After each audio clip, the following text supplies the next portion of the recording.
बिस्मिल्लाहिर्रहमानिर्रहीम। अस्सलाम वालेकुम।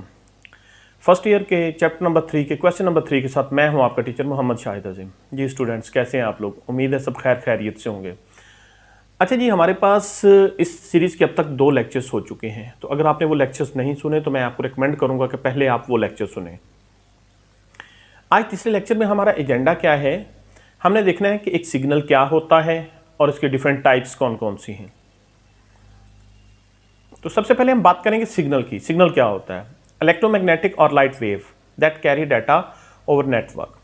ये करंट की या रोशनी की ऐसी लहरें होती हैं जो नेटवर्क के ऊपर डाटा रिप्रेजेंट करती हैं। हमारा जो नेटवर्क होता है ये ट्रांसमिशन मीडियम से बना होता है और ट्रांसमिशन मीडियम के ऊपर हमारी वंस और जीरोज़ नहीं चल सकते। तो हम क्या करते हैं, हम अपने डाटा को वंस और जीरोज़ की फॉर्म से सिग्नल्स की फॉर्म में कन्वर्ट करते हैं। हम उसको करंट में या रोशनी की किरणों में कन्वर्ट करते हैं और वो करंट या वो रोशनी की किरणें एक जगह से दूसरी जगह सेंड हो जाती हैं और जब वो दूसरी जगह पहुंचती हैं, रिसीवर के पास पहुंचती हैं, तब उनको वापस डाटा में कन्वर्ट कर लिया जाता है।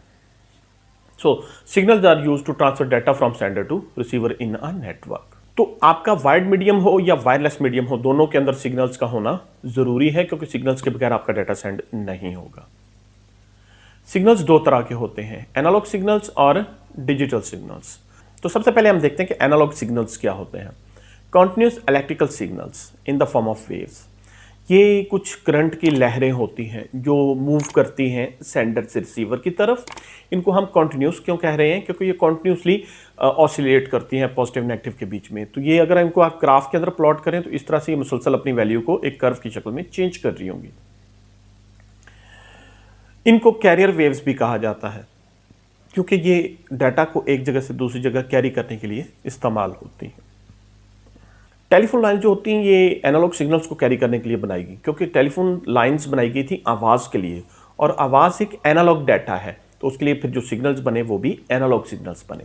इस वक्त आप स्क्रीन के ऊपर देख सकते हैं, हमने एक एनालॉग सिग्नल बनाया है। इसके एक्स एक्सिस के ऊपर हमने टाइम को शो किया है और वाई एक्सिस के ऊपर हमने एम्पलीट्यूड को शो किया है। तो हम देख रहे हैं कि जैसे जैसे हम एक्स एक्सिस के ऊपर एक जगह से दूसरी जगह मूव करेंगे तो वाई एक्सिस की वैल्यू कॉन्टिन्यूसली बदल रही है। हमारा जो एम्पलीट्यूड है वो कॉन्टिन्यूसली चेंज हो रहा है।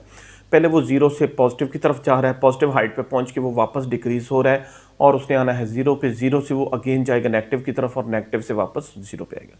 इस तरह से कॉन्टिन्यूसली वो अपनी वैल्यू को चेंज करेगा। एनालॉग सिग्नल से एसोसिएटेड 2 करैक्टरिस्टिक्स होती हैं। पहली करैक्टरिस्टिक होती है फ्रीक्वेंसी। फ्रीक्वेंसी क्या होती है? The number of time a wave repeats itself in a second is called its frequency. एक सेकंड के अंदर एक सिग्नल अपने आप को कितनी दफ़ा रिपीट करता है, कितनी दफ़ा वो अपने साइकिल्स कंप्लीट करता है, तो उसको हम उसकी फ्रीक्वेंसी कहते हैं। इसको हमेशा हर्ट्ज या साइकिल्स पर सेकंड में मेजर किया जाता है। तो इस वक्त हम सबसे पहले समझते हैं कि एक साइकिल क्या होता है। 360 डिग्री का एक कंप्लीट पैटर्न जो होता है वो एक साइकिल कहलाता है। इस वक्त स्क्रीन के ऊपर आप देख सकते हैं कि हमारे पास एक दायरा है जो हमने आधा आधा काट के ऐसे सेट किया हुआ है। तो ये एक 360 डिग्री का कंप्लीट पैटर्न है जिसको हम साइकिल कहेंगे। तो हमारे सामने इस वक्त स्क्रीन के ऊपर जो सिग्नल चल रहा है, आप इसके अंदर देखिए, हमने ऊपर एक सेकंड का टाइम जाहिर किया है। तो एक सेकंड के अंदर ये सिग्नल 9 साइकिल्स कंप्लीट कर रहा है। तो हम कहेंगे कि इसकी जो फ्रीक्वेंसी है वो 9 साइकिल्स पर सेकंड या 9 हर्ट्ज की है। किसी भी सिग्नल की दूसरी कैरेक्टरिस्टिक्स होती है एम्पलीट्यूड। एम्पलीट्यूड क्या होता है? The height of signal at a specific interval of time. तो किसी खास टाइम पे उस सिग्नल का एक्स एक्सिस से जो डिस्टेंस है वो उसका एम्पलीट्यूड कहलाता है। एम्पलीट्यूड जो होता है ये वोल्ट्स के अंदर रिप्रेजेंट किया जाता है और ये बेसिकली बताता है कि एक पर्टिकुलर टाइम पे कितने वोल्ट का करंट जो है वो आ रहा था। इसके बाद दूसरे नंबर पे हमारे पास डिजिटल सिग्नल्स। डिजिटल सिग्नल्स क्या होते हैं?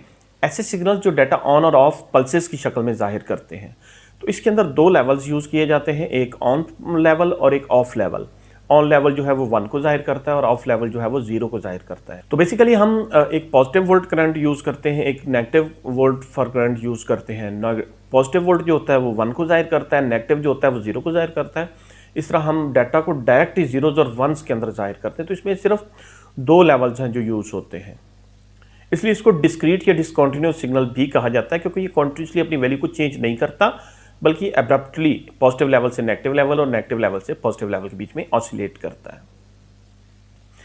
डिजिटल सिग्नल जो होते हैं ये फास्ट होते हैं, एफिशिएंट होते हैं और एरर फ्री होते हैं। मतलब ये डाटा बड़ी तेज़ से एक जगह से दूसरी जगह ट्रांसफ़र करते हैं और इसके अंदर एरर का जो मार्जिन है वो बहुत कम होता है। तो कंप्यूटर के अंदर जितना भी इंटरनल डाटा कम्युनिकेशन होती है वो सारी की सारी डिजिटल फॉर्मेट में होती है। जैसे माइक्रो प्रोसेसर से रैम तक डाटा जाना है या रैम से हार्ड डिस्क पे जाना है, तो ये सारे के सारे डिजिटल सिग्नल्स होंगे। इसी तरह कंप्यूटर के साथ जितनी भी डिवाइसेस कनेक्टेड है वो सारी की सारे डिजिटल फॉर्मेट में डाटा कम्युनिकेशन करती है। मसलन कीबोर्ड से जो डाटा जाता है सिस्टम की तरफ वो डिजिटल फॉर्म में होता है, माउस से जो डाटा जाता है वो डिजिटल फॉर्म में होता है, सिस्टम से जो डाटा जाता है स्क्रीन की तरफ वो डिजिटल फॉर्म में होता है, प्रिंटर की तरफ जो डाटा जाता है वो डिजिटल फॉर्म में होता है।